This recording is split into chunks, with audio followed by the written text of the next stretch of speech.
It was in 1954, just less than a decade after the atomic bombing of Hiroshima and Nagasaki in World War II. The first Godzilla film was very serious in tone, and Godzilla himself was a symbol of nuclear destruction. After all, this is a movie made by people who actually experienced such a threat firsthand. The suggested origin of Godzilla is that he was created from nuclear radiation. His species has been debated for years, but most agree that he is a cross between a Tyrannosaurus rex and a Stegosaurus because of the dorsal spines on his back. As for the name, in Japan he's called Godzilla, which is a combination of the Japanese words gorilla and whale. Gorilla and whale, huh? Well, that's kind of different than a T-Rex and Stegosaur. Well, what were they, tripping on acid? But no, the real reason he got his name was because there was a big tough guy working at the studio and his nickname was Godzilla. So producer Tomoyuki Tanaki decided to use the name. So how would you feel if a giant fire-breathing monster was named after you? I don't know, but I think it'd be pretty awesome.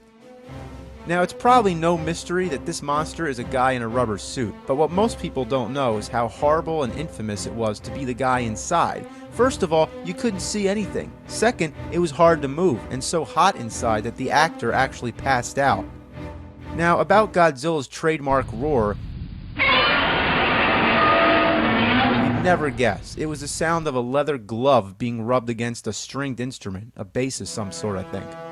So overall, this is a pretty good monster movie. Godzilla looks scary in black and white, and the music and gritty cinematography create a foreboding mood. Shots of people crushed under rubble and dying in the hospital are real disturbing, and the choir of girls singing in despair kind of bothers me.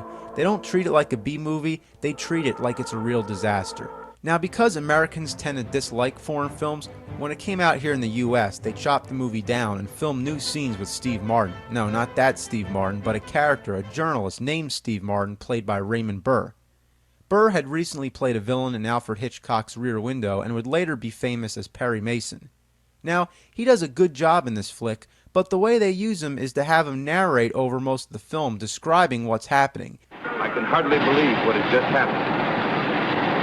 Now it seems Tokyo has no defense. It just seems like an obvious attempt to digest it all for us dumbass American audiences. Now, I could probably talk about this movie for another hour, but we got 28 more to go, so it's time to move on. In the words of Joe Bob, 4 stars, check it out.